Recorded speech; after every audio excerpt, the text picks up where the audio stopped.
আসসালামু আলাইকুম, সিভিল বাংলায় আপনাদেরকে স্বাগত।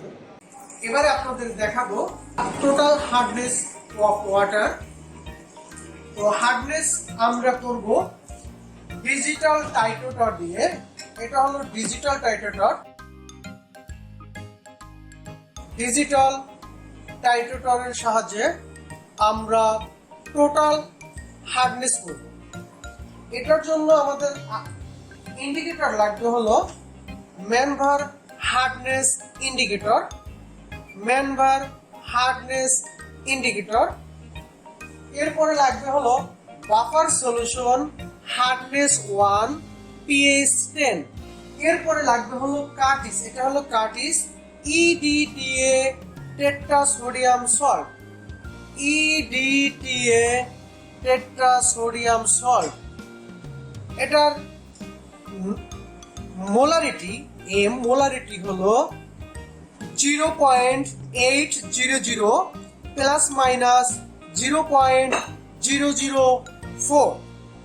এই কার্টিজ দিয়ে আমরা ওয়াটার স্যাম্পলটা টেস্ট করব।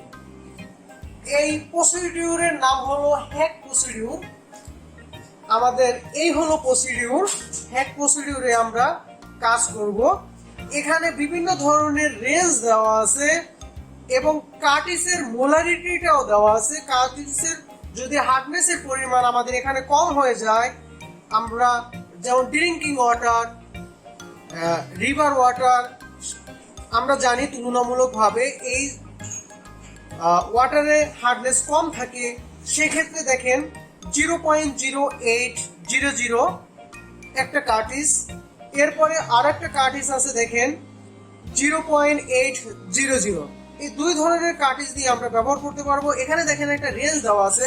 যদি হার্ডনেসের পরিমাণ 10 থেকে 10 থেকে 40 হয়, সেক্ষেত্রে আমরা যে কার্টিসটা ব্যবহার করবো সেটা হলো 0.08। 40 থেকে 160। এটার জন্য আবার স্যাম্পল ভলিউম। এখানে হলো স্যাম্পল ভলিউম। তার মানে হলো প্রথমটা হলো রেঞ্জ, তারপরে স্যাম্পল ভলিউম, তারপরে হলো কার্টিসের মোলারিটি। আমরা এই স্যাম্পল রেঞ্জে কতটুকু পরিমাণ স্যাম্পল ভলিউম নিব এবং তার অনুপাতে কত মোলারিটির কার্টিস ব্যবহার করব, আমরা এটা দেখে ব্যবহার করব। তো আমরা এই স্যাম্পলটা নিব। আমরা জানি না আসলে এই ওয়াটারের ভিতরে হার্ডনেস কত আছে। তো আমরা এখানে যে কার্টিসটা নিছি, এই কার্টিসটা হলো 0.800 প্লাস মাইনাস 0.004 m।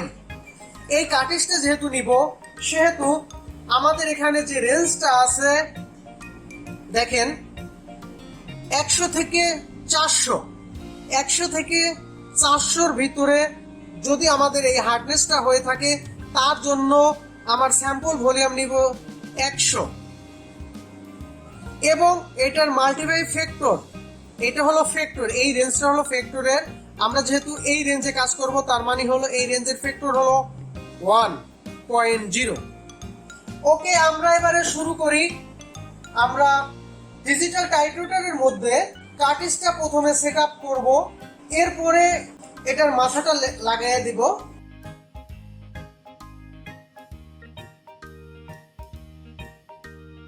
এখানে ইনিশিয়াল আর ফাইনাল নেই, কারণ হলো এখানে আমরা ডাইরেক্টলি, যেমন এখন আছে কত 240, আমরা এটাকে ঘুরাইয়া 0 করে নিলাম, এখন 00। এবারে আমি যদি যেই ঘুরাবো, এই ঘুরাইলে রিডিংটা আসবে আর এখান থেকে কার্টিস থেকে আমাদের EDTA টেট্রাসোডিয়াম আমরা পানির সাথে মিক্স করব, কালার চেঞ্জ হয়ে যাবে, আপনারা দেখতে পারবেন। তো আমরা এবারে স্যাম্পলটা রেডি করি। প্রথমে আমাদের স্যাম্পল ওয়াটার নিতে হবে 100 ml। যেহেতু এটা মেজারিং সিলিন্ডারটা হলো 50 ml এর, তো আমরা দুইবার নিব।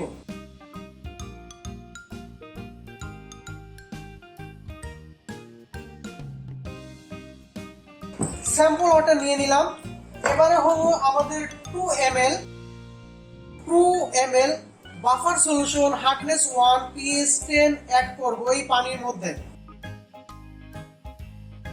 এটা 1 মিলিমিটার, দুইবার দিলে হবে 2 মিলিমিটার। এরপরে ম্যানভার হার্ডনেস ইন্ডিকেটর, এটা দিব হলো 3 ড্রপ।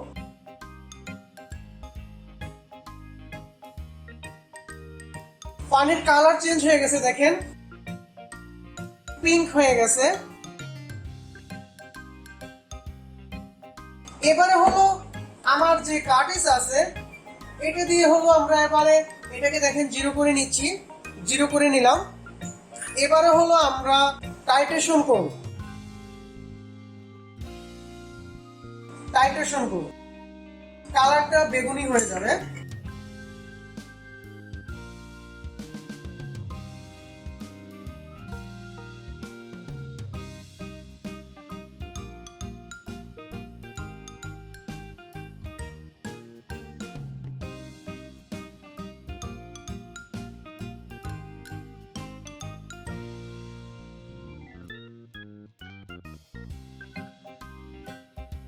দেখেন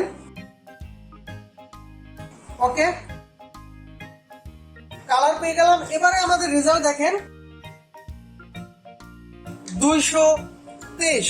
তো যেহেতু আমাদের এটার মাল্টিপ্লাই ফ্যাক্টর হলো 1, তার মানে হলো এটা কিন্তু আমরা 1 দিয়ে 223 কে যদি গুণ করি তার মানে হলো 223 মিলিগ্রাম পার লিটার এই স্যাম্পলের জন্য। ওকে, থ্যাংক ইউ।